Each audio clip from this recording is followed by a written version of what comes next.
সে ওঠার জন্য যত চেষ্টা করতে লাগলো তত তার পায়ের টান ক্রমেই ফিরে যাচ্ছে। কিছুতেই যেন সেই অমানসিক হাত দুটো থেকে নিজেকে ছাড়াতে পারছিল না বার্গ। না, না, না। মারাত্মক ক্ষত তৈরি হওয়ার অসম্ভব যন্ত্রণা যেন দু পায়ের গোছ থেকে বিদ্যুতের মতো উঠে এলো। যতই সে নিজেকে বোঝানোর চেষ্টা করছিল যে ওটা বাক্সের ভাঙা কাঠের টুকরো বা খুলে আসা পেরেক, ততই তার মনের মধ্যে তৈরি হওয়া সমস্ত যুক্তিবাদ আদতে মিশে যাচ্ছিল এক তীব্র ভয়ের ঘূর্ণিতে। এতক্ষণে সে চিৎকার করে উঠল, না, না, না।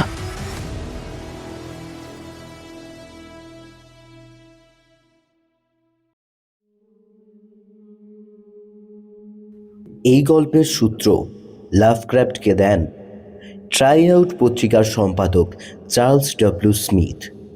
1925 সালে উইয়ার্ড টেলস পত্রিকা গল্পটি বাতিল করে দেয় গল্পে প্রচণ্ড হিংস্রতা থাকার অভিযোগে। ট্রাই আউট গল্পটি প্রকাশ করলেও ঘোস্ট স্টোরিজ নামের এক পাল পত্রিকায় গল্পটি পরে জমা দেন লাভক্রাফট। সেখানেও গল্পটি অমনোনীত হয়। শেষ পর্যন্ত 1932 সালে গল্পটি ছাপে উইয়ার্ড টেলসে। নমস্কার বন্ধুরা, আমি রূপম। সকলকে স্বাগত জানাই থ্রিলারপিডিয়া বাংলা ইউটিউব চ্যানেলে। আজ তোমাদের জন্য এইচপি লাভক্রাফটের লেখা একটি গল্প, ইন দ্য ভল্ট। তো বেশি কিছু না বলে চলো গল্পে যাওয়া যাক। এরকম অবাস্তব আর কিছু কখনো শুনিনি। সাধারণ একজন মানুষের মনস্তত্ত্বে এরকম অদ্ভুত কিছু একটা বাসা বেঁধেছে তা ভাবাও যায় না। আমেরিকান গ্রাম্য পরিবেশ, একটা সন্ডামার্কা কবরখানার কর্মচারী আর অনবধানবশত ঘটে যাওয়া একটা দুর্ঘটনা। যে কোনো সাধারণ গল্প বলিয়ে এর থেকে একটা স্থূল রকমের হাস্যরসের গল্প টেনে বার করতে পারত, কিন্তু জর্জ বার্গ যে কীভাবে লোকটা নিজের জীবন দিয়ে যে পঙ্কিল অন্ধকারকে উপলব্ধি করেছে, তার কাছে আমাদের জীবনের কদর্যময় মুহূর্তগুলোকেও অত্যন্ত ফ্যাকাশে লাগে। আর জর্জ বার্গের মৃত্যু আমাকে জনসমক্ষে নিয়ে আসার সম্মতি দিয়েছে এই গল্পটা। এই দুনিয়ার এক চরমতম ভয়ঙ্কর মনস্তাত্ত্বিক গল্প। 1881 সাল নাগাদ বার্গ যে কেন হঠাৎ নিজের আদি ব্যবসা আর বাসস্থান পরিবর্তন করল তা কেউই জানত না। ব্যাপারটা নিয়ে সে কখনো কারোর সঙ্গে কথা বলেনি। জানতেন শুধু তার পুরনো ফিজিশিয়ান ডক্টর ডেভিস। বেশ কিছু বছর আগেই ডক্টর ভদ্রলোক খবরটার সঙ্গে কবরে গেছেন। ডক্টর ডেভিসের মৃত্যুর পর বার্গের কাউকে দরকার ছিল কথাগুলো বলার। তার বিয়েও হয়নি, দুই কুলে কোনো আত্মীয় স্বজনেরও চিহ্ন ছিল না। এমতো অবস্থায় নিজের ডাক্তার ছাড়া আর কাকেই বা সে কথাগুলো জানাবে?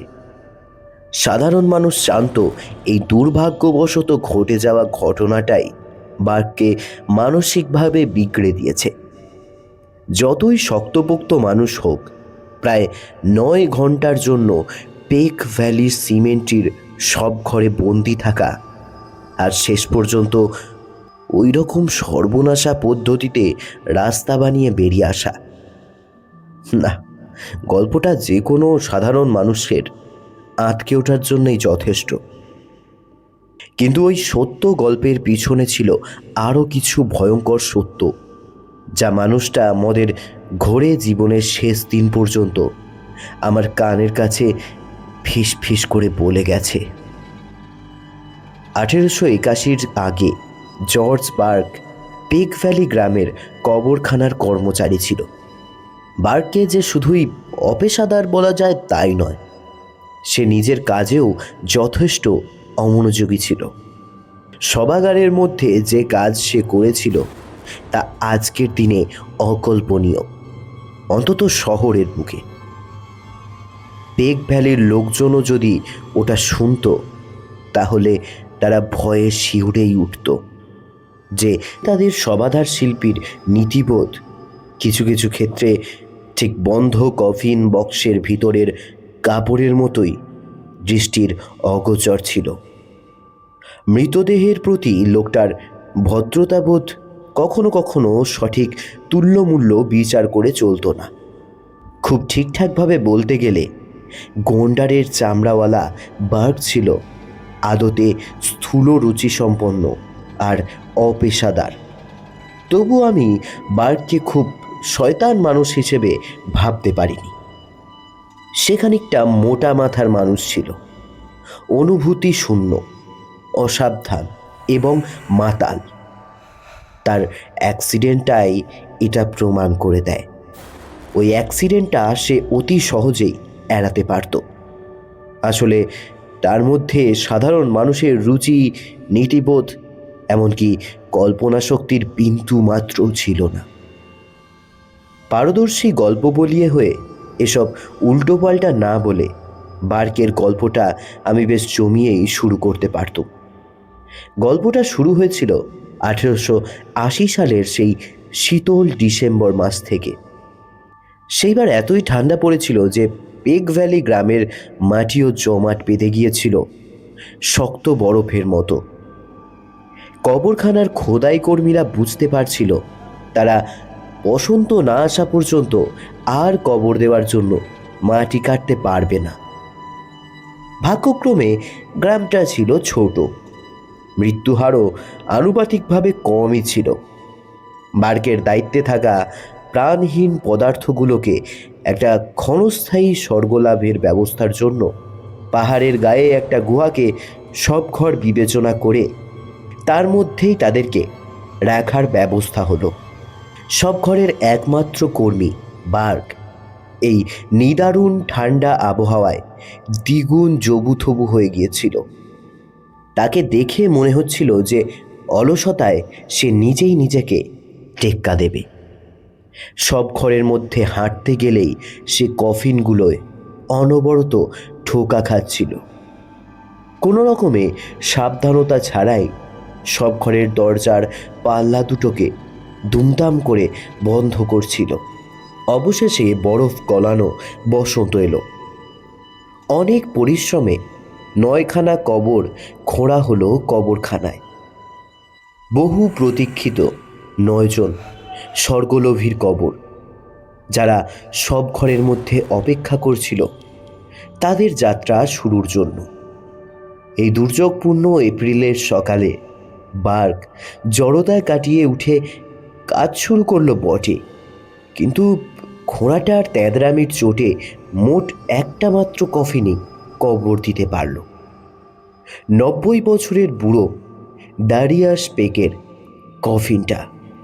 বার্গ অবশ্য ভেবেছিল পরের দিনই ম্যাথিউ ফেনারকে কবর দিয়ে দেবে, কিন্তু আলসেমি আর ভাগ্য দুয়ে মিলে বার্গ 3 দিনের আগে কাজে হাতই দিতে পারল না। 15 তারিখ গুড ফ্রাইডের দিন সে ঘোড়ার গাড়িটা নিয়ে খুটখুট করে পাহাড়ে উঠল সব ঘরের উদ্দেশ্যে। ম্যাথিউ ফেনারের কফিনটাকে কবর দিয়ে দেওয়াই যাক। গুড ফ্রাইডের দিন কাজ করা উচিত নয়। কুসংস্কারে আচ্ছন্ন না হয়ে সে ফেলে রাখা কাজটা চুকিয়ে দিতে গেল। অবশ্যই সেই দিনের সন্ধ্যের ঘটনাটা জর্জ বার্কের জীবনটাকে পরিবর্তন করে দিয়েছিল। 15 এপ্রিল শুক্রবার বিকেলে সে সামান্য মদও খেয়েছিল। পরে সেটা স্বীকার করেছিল, যদিও এখনকার মতো সব ভুলে যাওয়ার মতো পাঁড় মাতাল সে তখনও হতো না। সে কথাও সে বলেছিল। সেদিন তার উদোমাদাভাবে গাড়ি চালানোটাই ঘোড়াটাকে যথেষ্ট বিরক্ত করে তুলছিল। বেশ কয়েকবার ডাক ছেড়ে খুঁট ঠুকে কেশর নাড়িয়ে বিরক্তির চরম সীমায় গিয়ে ঘোড়াটা কোনো মতে গাড়িটাকে টেনে টেনে পাহাড়ের কাছে নিয়ে এসেছিল। অবশ্য আগের দিনের মতো সেই দিন বৃষ্টি হচ্ছিল না। বিকেলটা বেশ পরিষ্কারই ছিল, কিন্তু পাহাড়ের কাছে আসতেই এক ঝলক ঘোড়া হাওয়া টিলাটাকে ঘিরে দাপিয়ে উঠল। বার্ক বেশ খুশি হলো যে ঝড় বৃষ্টি আসার আগেই সে শবদেহের ছাদের তলায় ঢুকে যেতে পারবে। অন্য কেউ হলে হয়তো ওই ড্যাম্প ধরা দুর্গন্ধযুক্ত চেম্বারের মধ্যে আশ্রয়ের লোভে ঢোকার কথা স্বপ্নতেই ভাবত না। অন্তত যেখানে 8খানা কফিন এদিক ওদিক ছড়িয়ে ছিটিয়ে পড়ে আছে। কিন্তু সেই সময় বার্ক এতটাই সংবেদনহীন ছিল যে ওইসব পারিপার্শ্বিক অবস্থা তার কাছে কিছু যায় আসতো না। সে শুধু চিন্তিত ছিল সঠিক কফিনটাকে সঠিক কবরে ঢোকানো নিয়ে। আগেরবার ঘটিয়ে ফেলা কাণ্ডটা সে একদমই ভোলেনি। কি কেলেঙ্কারি! সেইবার যখন হানান বিক্সবির আত্মীয়রা চেয়েছিল তার দেহটাকে অন্য এক শহরে নিয়ে যেতে, যেহেতু তারাও এই জায়গা ছেড়ে চলে যাচ্ছে, কিন্তু কবর খুঁড়ে হানান বিক্সবির হেডস্টোনের তলায় পাওয়া গিয়েছিল জাজ ক্যাম্পবেলের কফিন বক্স। খুব গোলমাল আর সমালোচনার ঝড় উঠেছিল সেইবার তাকে ঘিরে। আর যাই হোক না কেন, ওই রকম ভুল যেন আর না হয়। বার্ক দরজাটা খুলে সব ঘরের মধ্যে ঢুকল। আলোটা টিম টিম করে জ্বলছিল। তাতে অবশ্য বার্কের দেখতে কোনো অসুবিধে হচ্ছিল না। সে আসফ সায়ারের কফিনটাকে টানেনি।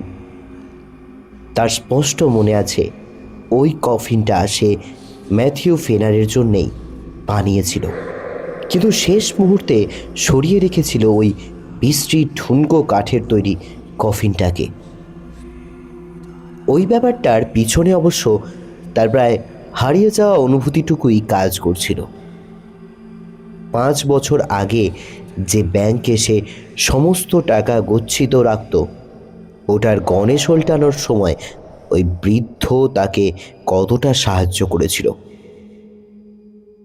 বৃদ্ধ ম্যাথিউ ফেনারের কফিনটা যতটা যত্ন সহকারে বানানো সম্ভব সে বানিয়েছিল, আর পরক্ষণেই সমস্ত অনুভূতি শিকে তুলে হিসেবি মানুষের মতোই সরিয়ে রাখা উঁচা কফিনটাতে মৃত আসফ সায়ারকে ঢুকিয়ে দিয়েছিল বার্ক। ম্যালিগন্যান্ট জ্বরে মৃত সায়ার মোটেও ভালো মানুষ ছিল না। ব্যক্তিগত প্রতিটি ঘটনার ক্ষেত্রে লোকটার অনমনীয় স্মৃতিশক্তি এবং অমানসিক প্রতিহিংসা পরায়ণতা তাকে ঘিরে প্রচুর গল্প তৈরি করেছিল। অবশ্যই তার প্রতি বার্কের কোনো রকম ভাবালুতা ছিল না। এমনকি একটা ফেলে রাখা মাপ নিয়ে তৈরি না করা কফিনে সায়ারের মৃতদেহটাকে ঢুকিয়ে দেওয়ার ক্ষেত্রেও বার্কের কোনো রকম অনুশোচনা ছিল না। যেইমাত্র সে ম্যাটের কফিনটা চিহ্নিত করেছে, অমনি জোর হাওয়ায় সব ঘরের দরজাটা ধড়াম করে বন্ধ হয়ে গেল। ভেতরটা আগের থেকেও বেশি অন্ধকার হয়ে গেল। কয়েক মুহূর্ত ভ্যাবাচ্যাকা খেয়ে বার্ক হাতড়ে হাতড়ে দরজার দিকে এগোতে লাগলো। দরজার উপরে শিক লাগানো হাওয়া চলাচল করার অংশটা দিয়ে ক্ষীণ আলোর রেখা আসছিল। সেই সবতুল্য পাংশু গোধূলির আলোতে বার্ক দরজার চং ধরা হুড়কোটা ধরে ঘর ঘর শব্দ করে টানাটানি করতে লাগলো। ধাক্কা দিতে লাগলো লোহার পাল্লায়। সে অবাক হয়ে ভাবতে থাকলো, এই বিশাল দরজাটার এমন কি হলো যে ব্যাটা এত অবাধ্য হয়ে উঠেছে। কিছুক্ষণের মধ্যেই গোধূলির ম্লান আলোতে সে অনুভব করতে শুরু করলো সত্যটা। এইবার গলা ছেড়ে চিৎকার করতে শুরু করলো। অবশ্য ওই জনহীন প্রান্তরে গুড ফ্রাইডের বিকেলবেলা মানুষের আসার সম্ভাবনা এতই কম বার্কের মনে হচ্ছিল সে যেন এই আশায় চিৎকার করছে যে বাইরে থেকে তার ঘোড়াটা যেন সহানুভূতিহীন রেশাধ্বনি করা ছাড়া আরও কিছু করতে পারে। অবশ্যই সব ঘরের প্রতি দীর্ঘ অবহেলায় দরজার হুড়কোটা ভেঙে গিয়েছিল। এই উদাসীন কর্মচারীটা নিজেই নিজের ভুলে শিকার হয়ে আটকে পড়ল সব ঘরের মধ্যে। ঘটনাটি ঘটেছে বিকেল 3:30 নাগাদ। বার্ক তার বাস্তববাদী স্বভাবের জন্য বেশিক্ষণ চিৎকার করল না। সে অন্ধকারে হাতড়ে হাতড়ে সব ঘরের মধ্যে যেভাবে কফিন বানানোর যন্ত্রপাতি রাখা ছিল সেগুলো খুঁজতে শুরু করল। এই ভয়ঙ্কর অবস্থাটার আতঙ্ক এখনো তাকে ছুঁতে পারেনি, কিন্তু গুড ফ্রাইডের দিনে জনমানসহীন এই প্রান্তরে সব ঘরের মধ্যে আটকা পড়ার সত্যটা তাকে ক্রমশই রাগিয়ে তুলছিল। একে তো তার সেই দিনের কাজেরও 12টা বেজে গেল। এখন হয়তো তাকে সারা রাত অথবা কালকের দিনটাও এইখানে বন্দি থাকতে হবে, যতক্ষণ না ভাগ্য সদয় হয়ে কাউকে নিয়ে আসে এই রাস্তায়। যন্ত্রপাতিগুলো খুঁজে পেতেই বার্ক কাজে লেগে গেল। একটা ছেনি আর হাতুড়ি নিয়ে সে আবার কফিনগুলোর মধ্যে দিয়ে দরজার দিকে ফিরে এলো। একটা ছেনি আর হাতুড়ি নিয়ে সে আবার কফিনগুলোর মধ্য দিয়ে দরজার দিকে ফিরে এলো। ইতিমধ্যে বন্ধ ঘরের বাতাস ক্রমে দুর্গন্ধে ভ্যাপসা হতে শুরু করেছে, কিন্তু মরচে ধরে ক্ষয়ে যাওয়া ভারী হুড়কোটার সঙ্গে যুদ্ধ করতে করতে অন্যান্য ব্যাপার নিয়ে সে মাথায় ঘামালো না। অবশ্যই কাজটা আরও ভালোভাবে করা যেত যদি একটা লণ্ঠন বা মোমবাতি থাকতো, কিন্তু অন্ধকারের মধ্যে প্রায় অন্ধভাবেই সে কোনো রকমে হুড়কোটাকে ঢিলে করবার চেষ্টা করতে লাগলো। যতক্ষণ বার্ক বুঝতে পারল এই অন্ধকার অবস্থায় এই সামান্য যন্ত্রপাতি দিয়ে এই হুড়কোটাকে কোনোভাবেই নড়ানো সম্ভব নয়, ততক্ষণে অন্ধকার জমিয়ে নেমে এসেছে। এবার বার্ক মুক্তির অন্য সম্ভাবনাগুলোর কথা ভাবতে লাগলো। এই সব ঘর একটা পাহাড়ের প্রান্তদেশ খনন করে তৈরি করা হয়েছে। বায়ু চলাচলের জন্য চিমনিটা পাহাড়ের মধ্যে দিয়ে বেশ কয়েক ফুট খাড়া উঠে গিয়ে তবে বাইরে বেরিয়েছে। ওই চিমনি বেয়ে ওঠা কোনো মতেই সম্ভব নয়। দরজার উপরে অনেকটা উঁচুতে ইটে গাঁথা সরু সরু জানলা, যেটা বার্কের পক্ষে ভেঙে বড় করা সম্ভব। জানলাটার দিকে এক দৃষ্টিতে তাকিয়ে বার্ক মাথা চুলকে টাক করে ফেলল। কিভাবে অত উঁচুতে পৌঁছানো যায়? সব ঘরের মধ্যে কোনো রকম মইয়ের মতো কিছু ছিল না।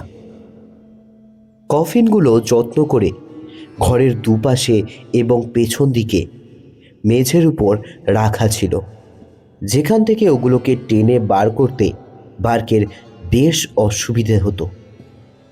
এবার জানলাটা ছেড়ে বার্ক ঘরের কফিনগুলোর প্রতি মনোযোগ দিল। একমাত্র এগুলোকে দিয়েই সিঁড়ি বানানো সম্ভব।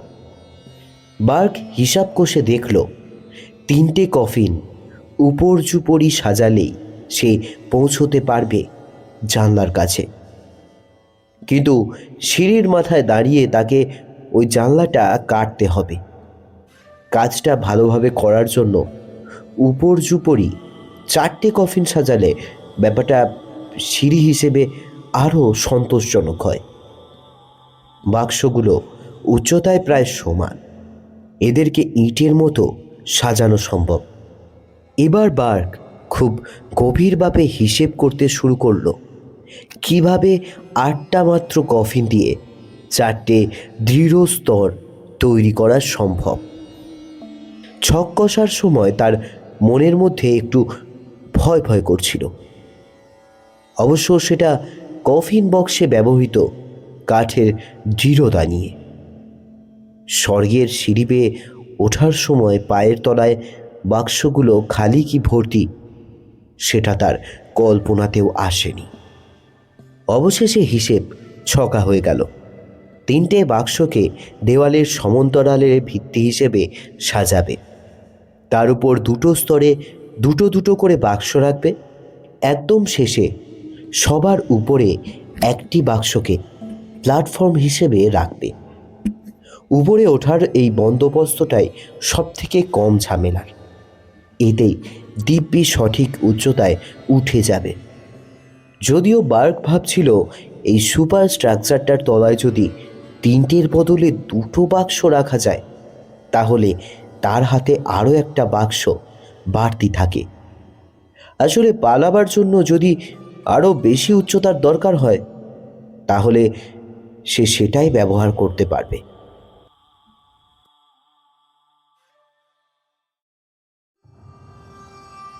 যাই হোক, এবার আমাদের বন্দি প্রায় মিলিয়ে আসা গোধূলি আলোতেই পরিশ্রম করে চলল। নিঃসার মৃতদেহর অবশিষ্টাংশের বাসস্থানগুলোকে সরানোর সময় সে ঘন ঘন খুশ এঁকে নিচ্ছিল বুকের মধ্যে। নাড়াচাড়া করার সময় কিছু কফিন খুলে যেতে শুরু করলো, যাতে ওপরে ওঠার সময় পায়ের তলার বাক্সটা ভেঙে না যায়। তাই সে ঠিক করল বেটে খাটো ম্যাথিউ ফেনারের শক্তপোক্ত আধারটিকে সে একদম ওপরেই রাখবে। এই আলো আধারির মধ্যে সে কফিনগুলো স্পর্শ করে করে সঠিক কফিনটা বোঝার চেষ্টা করছিল। 3য় স্তরে সে যখন বোকার মতোই নির্বাচিত একটা কফিনকে রাখছিল তখন হঠাৎ অসতর্কভাবেই কফিনটা উল্টে পড়ে যায়। কোনো মতে কফিনগুলোকে একের পর এক সাজিয়ে একসময় বার্গ ঠিক তার টাওয়ার অফ ব্যাবেল তৈরি করে নিল। অবশেষে টাওয়ার তৈরি শেষ হলো। ব্যথা হয়ে যাওয়া হাত দুটোকে বিশ্রাম দেওয়ার জন্য বার্গ এবার থামল। সিঁড়ির প্রথম ধাপে এসে বসল। কিছুক্ষণ বিশ্রাম নিয়ে বার্গ আবার তার যন্ত্রপাতি দুটো হাতে নিয়ে ধাপগুলো চড়ে দরজার উপরের ছোট্ট জানলার সামনে এসে দাঁড়ালো। ছোট জানলাটার চারপাশ ইটে গাঁথা। জানলাটা ছেনি দিয়ে ভেঙে ওই ফোকর গোলে বের হওয়াটা খুব একটা সহজ হবে না বলেই মনে হচ্ছিল। দমাদম হাতুড়ির বাড়ি শুরু হওয়ার সঙ্গে সঙ্গে বাইরে ঘোড়াটা উচ্চকিত স্বরে ডাকতে শুরু করলো। ঈর্ষাধ্বনি, উৎসাহ প্রদানকারী নাকি ব্যঙ্গাত্মক, বার্গ ঠাউর করতে পারল না। অবশ্য দুটোই উপযুক্ত ছিল তৎকালীন অবস্থায়। ওই আপাত সহজ ইটের গাঁথনিটার অবিশ্বাস্য দৃঢ়তা জীবিত মানুষটার আশার উপর হাতুড়ি ঘায়ের মতোই দমাদম আঘাত হানছিল। সন্ধে নেমে এলো। বার্গ তখনও লড়ে যাচ্ছে জানলার সঙ্গে। আকাশে সদ্য গজানো মেঘের দল চাঁদটাকে ঢেকে দেওয়ার পরে অন্ধের মতোই বার্গ কাজ করে যাচ্ছিল। সাফল্যের গতি অবশ্য খুবই ধীর ছিল। অবশেষে জানলাটার উপরে এবং নিচের খানিক অংশকে ইট মুক্ত করতে পেরে যার পর নাই আনন্দিত হয়ে উঠল বার্গ।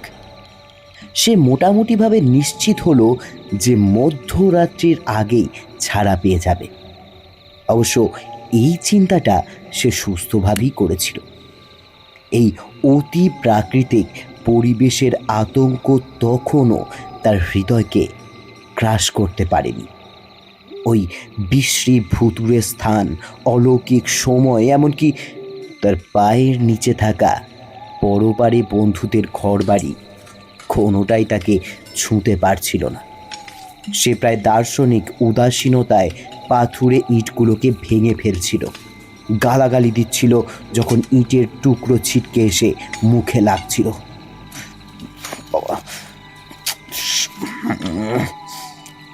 আবার হেসে উঠছিল যখন বাইরে উত্তেজিত ঘোড়াটাকে গিয়ে আঘাত করছিল ইটের টুকরোগুলো। ঘোড়াটা বাঁধা ছিল সাইপ্রাস গাছের তলায়। আস্তে আস্তে গর্তটা বড় হচ্ছে দেখে সে পায়ে চাপ দিয়ে নিজের শরীরটাকে ওর ভিতর দিয়ে গলানোর একটা প্রচেষ্টা করলো।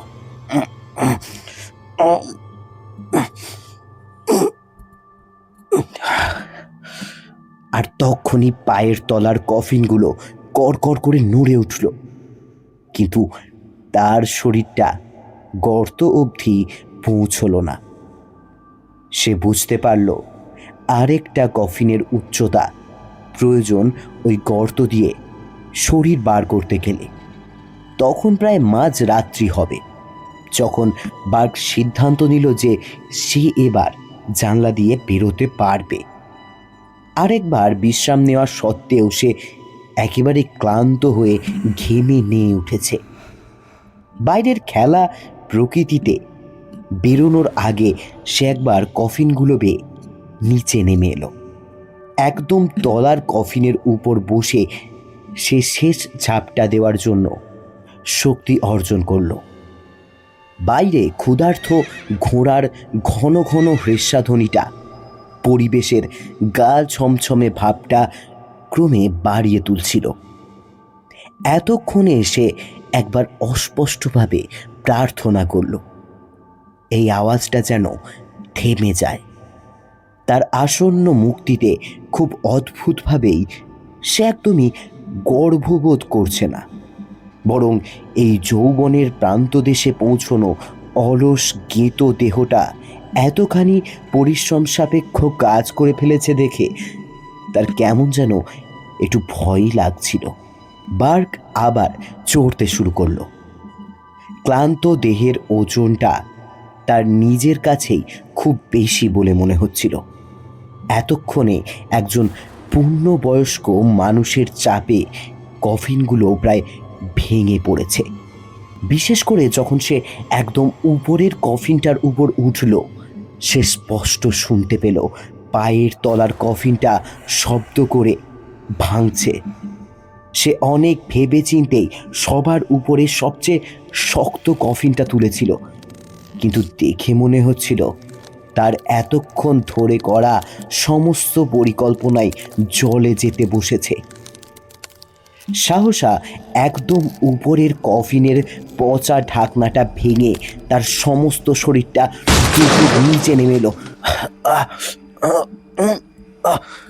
বার্গের মতো মানুষও কল্পনা করতে পারল না এখন তার পায়ের তলায় কি আছে সেই সত্যটা। বিশ্রী পচা গন্ধ এক লহমায় বাইরের বাতাসকে দখল করে নিল। ওই গন্ধে নাকি কাঠ ভাঙার ভয়ঙ্কর শব্দটাতেই ঘোড়াটা মারাত্মক লাফিয়ে উঠে দড়ি ছিঁড়ে ছুটে পালালো। এমন উন্মাদের মতো চিৎকার করছিল জন্তুটা, যাকে হৃষ্যাধ্বনির বদলে আর্তনাদ বলাটাই ভালো। যেন খুঁড়ে খুঁড়ে পিষে ফেলতে চাইছে বাইরের রাত্রিটাকে। এমনকি পেছনের বাঁধা ঠেলা গাড়িটাও ঝনঝন করে উঠল এই দিক বিদিক জ্ঞান শূন্য হয়ে দৌড়ানোয়। পায়ের তলার কফিনটা ভেঙে যাওয়ার ফলে এখন বার্গ গর্তটার ধার ধরে ঝুলছে। ওই ভয়ানক পরিস্থিতির মধ্যেই বার্গ মনের জোরে নিজের শক্তি একত্রিত করতে লাগলো।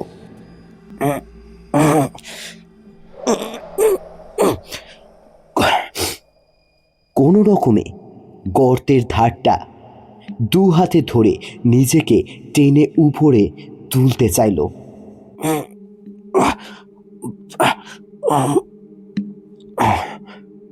প্রায় সঙ্গে সঙ্গে অনুভব করল গোড়ালি দুটো ধরে কে যেন তাকে তলার দিকে টানছে। সেই রাত্রিতে সেই প্রথমবার তার বুকের ভিতরটা হিম হয়ে এলো।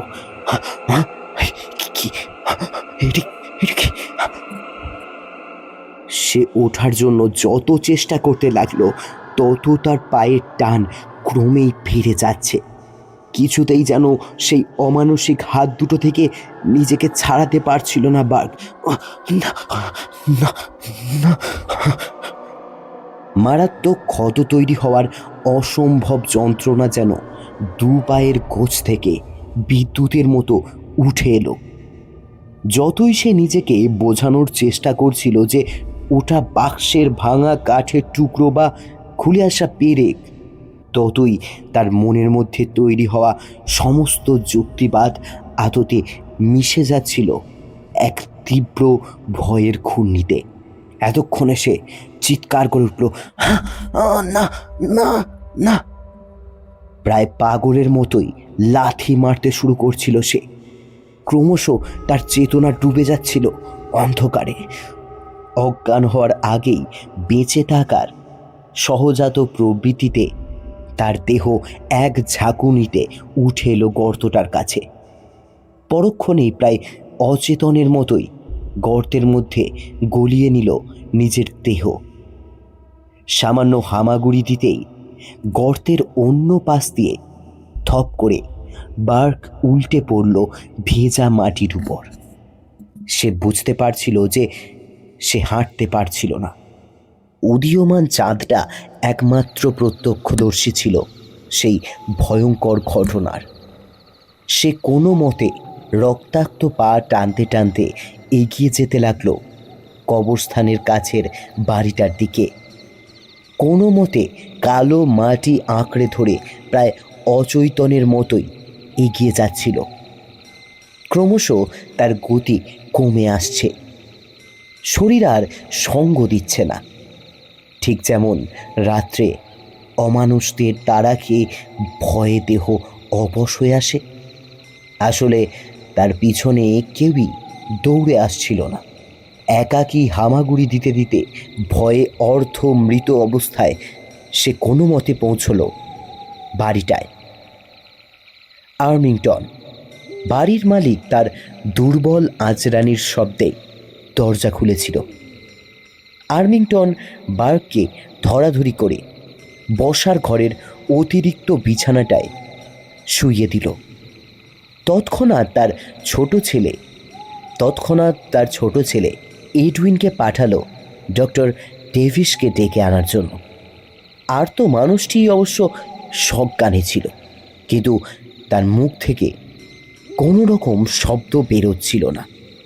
সে শুধু অস্পষ্টভাবে বিড়বিড় করছিল, গোড়ালিটা ছাড় আমাকে, হতচ্ছাড়া, পচে মর তুই নরকে, গোড়ালিটা পচে মর তুই। অনতি বিলম্বেই ডাক্তার ওষুধের বাক্স নিয়ে এলেন। দু চার কথাতে জেনে নিলেন কি ঘটেছে।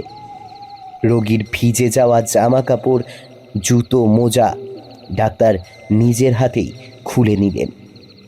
দুই পায়ের গোড়ালির সামান্য উপরে বীভৎস ক্ষতস্থান।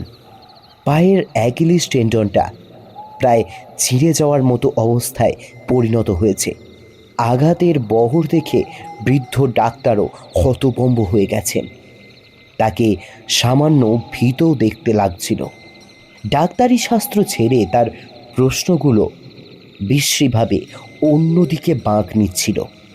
এমনকি তার হাত পর্যন্ত কাঁপছিল যখন তিনি পায়ের ক্ষত বিক্ষত অংশটা পরিষ্কার করছিলেন। তারপর তিনি অত্যন্ত দ্রুত ক্ষতস্থান দুটো ব্যান্ডেজ করে ফেললেন। তার ব্যবহার দেখে মনে হচ্ছিল ক্ষতস্থানগুলো ঢেকে ফেলাই বৃদ্ধ ডাক্তারের একমাত্র উদ্দেশ্য। ডক্টর ডেভিস সাধারণভাবে কৌতূহলপূর্ণ মানুষ, কিন্তু ডাক্তারের অদ্ভুত রকমের জেরা ক্রমেই ভয়ঙ্কর হয়ে উঠল। প্রায় অর্ধচেতন রোগীটিকে তিনি বিশ্রামের সুযোগ না দিয়ে ক্রমাগত প্রশ্ন করেই যাচ্ছিলেন। ওই অস্বাভাবিক ঘটনার প্রত্যেক মুহূর্তের বর্ণনা না শুনে তিনি যেন শান্তি পাচ্ছিলেন না। তিনি অদ্ভুত রকম উদ্বিগ্ন হয়ে উঠেছিলেন একটা ব্যাপারে, যে বার্ক কি আদেও সম্পূর্ণ নিশ্চিত একদম ওপরের কফিনটার ব্যাপারে। কিভাবে ওটাকে বাছাই করছিল? ওই অন্ধকারের মধ্যে কিভাবে নিশ্চিত হলো যে ওটা ফেনারেরই কফিন ছিল? বার্ক কিভাবে ওই হতচ্ছাড়া আসফ সায়ারের কফিনটাকে আলাদা করতে পারল ম্যাথিউ ফেনারের থেকে? দুটো কফিনই যদি একই রকমের আকৃতির হয়, অন্ধকারের মধ্যে হাত বুলিয়ে কি কাঠের কোয়ালিটি বোঝা সম্ভব? এত সহজে কি ফেনারের শক্তপোক্ত কফিনের ডালাটা ভেঙে যেতে পারে? গ্রামের পুরনো ডাক্তার হওয়ার সুবাদে ডক্টর ডেভিস ফেনার এবং শায়ারের দুজনেরই অন্তিম শয্যায় উপস্থিত ছিলেন। তিনি দুজনেরই শেষকৃত্য দেখেছেন। তিনি তো শায়ারের শেষকৃত্যের সময় রীতিমতো অবাকই হয়েছিলেন। ওই লম্বা চওড়া চাষিটাকে এত ছোটোখাটো একটা কফিন বক্সে, যা তোতে বেটে রোগা ফেনারের মতো করে বানানো, কিভাবে সোজা করে শোয়ানো সম্ভব হলো? ঘটনার প্রায় 2 ঘন্টা পরে ডক্টর ডেভিস চলে গেলেন। যাওয়ার আগে তিনি বার্গকে পই পই করে বুঝিয়ে গেলেন যে সমস্ত ক্ষতই তৈরি হয়েছিল ওই কফিনের ভাঙা কাঠ আর পেরেক থেকে। এছাড়াও তিনি বললেন, আর কি বা প্রমাণ অথবা বিশ্বাসের আছে? সব থেকে ভালো হয় এই সম্বন্ধে তুমি আর কোনো কথা না বলো এবং অন্য কোনো ডাক্তারকে এ ঘাগুলো না দেখাও। তিনি শাসিয়েছিলেন বার্গকে। বার্গ অবশ্য তার সেই উপদেশ বাকি জীবন ধরে মনে রেখেছিলেন, যতদিন পর্যন্ত না আমাকে তার গল্প বলেছিল। আর আমি যখন সেই পুরনো এবং সাদা হয়ে যাওয়া দাগগুলো দেখছিলাম, তখন আমিও মানতে বাধ্য হয়েছিলাম যে ওই বৃদ্ধ ডাক্তার একদম বিচক্ষণের মতোই নির্দেশ দিয়েছিলেন। বার্গ অবশ্য বাকি জীবনের জন্য খোঁড়া হয়ে গিয়েছিল, পায়ের পেশিতন্তুগুলো মারাত্মক আহত হওয়ার জন্য। কিন্তু আমি মনে করি আদতে তার আত্মা পঙ্গু হয়ে গিয়েছিল এই বিভীষিকাময় আঘাতে। একসময় বার্গের চিন্তাভাবনা যথেষ্ট শান্ত এবং যুক্তিপূর্ণ ছিল, কিন্তু এই ঘটনার পরে তার স্বাভাবিক চিন্তাভাবনাও সারা জীবনের জন্য ক্ষত বিক্ষত হয়ে গিয়েছিল। এটা ভাবতেই খারাপ লাগতো যে মানুষটা শুধুমাত্র শুক্রবার, কবরখানা, কফিন এই শব্দগুলো শোনা মাত্রই আতঙ্কিত হয়ে উঠত। তার ভয়ার্থ ঘোড়াটা বাড়ি ফিরতে পেরেছিল, কিন্তু তার ভয়ার্থ বুদ্ধিমত্তা আর কোনো দিনই বাড়ি ফিরে আসতে পারেনি। বার্গ ব্যবসা পরিবর্তন করে ফেলল, আর সে কফিন বাক্স বানাতো না। তবুও কিছু একটা তাকে আজীবন তাড়া করে বেরিয়েছিল। এটা হয়তোবা শুধুই ভয়, হয়তোবা ভয়ের সঙ্গে মেশানো কোনো এক বিকৃত অতীত কৃতকর্মের জন্য উৎকট অনুশোচনা। সে মদ খেত অবশ্যই সে অনুভূতিটাকে তাড়ানোর জন্য, কিন্তু তার পরিবর্তে অনুভূতিটা আরও উগ্রতর হয়ে তার মনের মধ্যে গেড়ে বসত। সেই রাতে বার্গকে আর্মটংয়ের বাড়িতে রেখে ডাক্তার ডেভিস একটা লণ্ঠন নিয়ে সেই পুরনো সব ঘরে গিয়েছিলেন। মাটিতে পড়ে থাকা বিক্ষিপ্ত ইটের টুকরোগুলো তখনও চাঁদের আলোয় ঝকঝক করছে। চন্দ্রকিরণে স্নাত বড় দরজার হুড়কোটা সামান্য নামানো, ওটাকে বাইরে থেকে একটু ঠেললেই খুলে যাবে। এতদিন ব্যবচ্ছেদ ঘরে থেকে থেকে বিভিন্ন বিষয়ে যে ডাক্তারের মনটা পুক্ত হয়ে উঠেছে তা বোঝাই যাচ্ছিল। তিনি লণ্ঠনটা উঁচু করে ধরে সব ঘরের মধ্যে ঢুকলেন। ঘরের ভেতরের অবস্থা দেখে ডাক্তারের মাথা ঘুরে গেল। তিনি আর্তনাদ করে উঠলেন। পরক্ষণেই তার ভয়ানক আঁতকে ওঠাটা একটু আগের চিৎকারটাকেও পিছনে ফেলে দিল। তিনি এক দৌড়ে ফিরে এলেন আর্মটংয়ের বাড়িতে। ডাক্তারের সমস্ত নিয়ম ভেঙে তিনি চিৎকার করে রোগীকে ডেকে তুলেই ক্ষান্ত হলেন না। অত্যন্ত উত্তেজিত হয়ে রোগীকে ধরে ঝাঁকাতেও লাগলেন। অবশ্য তিনি ফিস ফিস করেই কথা বলছিলেন, কিন্তু উত্তেজনায় সেই শব্দগুলো শীষের মতো গিয়ে কানে বিঁধছিল। ওটা আসাফের কফিন। বার্গ, আমি ঠিকই ভেবেছিলাম ও ও ওই ওই দাঁতগুলো আমি দেখেছি। ওপরের চোয়ালের সামনের পাটির একটা দাঁত ভাঙা। শুধু তাই নয়, তোমার এই ক্ষতই প্রমাণ করে দিচ্ছে যে আমি ভুল নই। তার দেহটা মোটামুটি নষ্টই হয়ে গেছে, কিন্তু কিন্তু কিন্তু তার মুখে যে আক্রোশ দেখে এলাম, এটা আগে কখনো দেখিনি। তুমি তো জানোই কীরকম পাষণ্ড প্রতিহিংসা পরায়ণ ছিল সেই আসাদ সায়ার। সেই জমির সীমানা নির্দেশের গোলমালে 30 বছর পরে এসেও সে বুড়ো রেমন্ডকে প্রায় শেষ করে ফেলছিল। 1 বছর আগে আঁচড়ে দেওয়া প্রতিশোধ তোলার জন্য সে গত আগস্টে বাচ্চা কুকুরটাকে মারিয়ে মেরে ফেলছিল। শয়তানের অবতার ছিল সে বার্গ। আমি মনে করি তার চোখের বদলে চোখ প্রতিশোধের ব্যাপারে সে হয়তো চমকেও ছাড়িয়ে যাবে। কি ভয়ানক ওই রাগ! ভগবান, আমার উপর যেন তা কোনো দিন না এসে পড়ে। বার্গ, তুমি কেন এটা করলে? জানি সে 1 নম্বরের বজ্জাত ছিল। আমি তোমাকে কোনো দোষ দিচ্ছি না ওকে একটা পরিত্যক্ত কফিনে ঢুকিয়েছ বলে, কিন্তু তুমি একটু বেশিই বাড়াবাড়ি করে ফেলেছ। কৃপণতা করা ঠিক আছে, কিন্তু তুমি তো জানতে ফেনার কতটা বেটে খাটো ছিল। হে ভগবান, কেন দেখতে গেলাম? দৃশ্যটা ভুলবো কি করে এখন আমি? তুমি একটু বেশি জোরেই লাথি মেরেছিলে। আশরাফের কফিনটা পড়েছিল মাটির উপর, মাথাটা ভেঙে টুকরো হয়ে গেছে, পচা ঘিলুও বেরিয়ে এসেছে। এইসব আমি আগেও দেখেছি, কিন্তু কিন্তু কিন্তু এখানে আরও কিছু ছিল। খুলিটা দেখে আমার বমি পেয়ে গিয়েছিল ঠিকই, কিন্তু তুমি যা করেছ, চোখের বদলে চোখ, I swear to mother Mary, বার্গ, কিন্তু তুমি তোমার প্রাপ্যই পেয়েছ। কি করে করতে পারলে ওটা? ওই ছোট কফিনটার মধ্যে ওই লম্বা দেহটাকে খুঁজেছ তুমি, আশরাফের পা দুটো গোড়ালি থেকে কেটে। শেষ হলো আজকের কাহিনী, এইচপি লাভক্রাফটের লেখা ইন দ্য ভল্ট গল্পটি।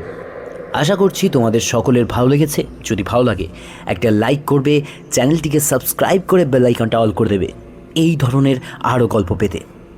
দেখা হচ্ছে পরবর্তী গল্পে। ভালো থাকবেন।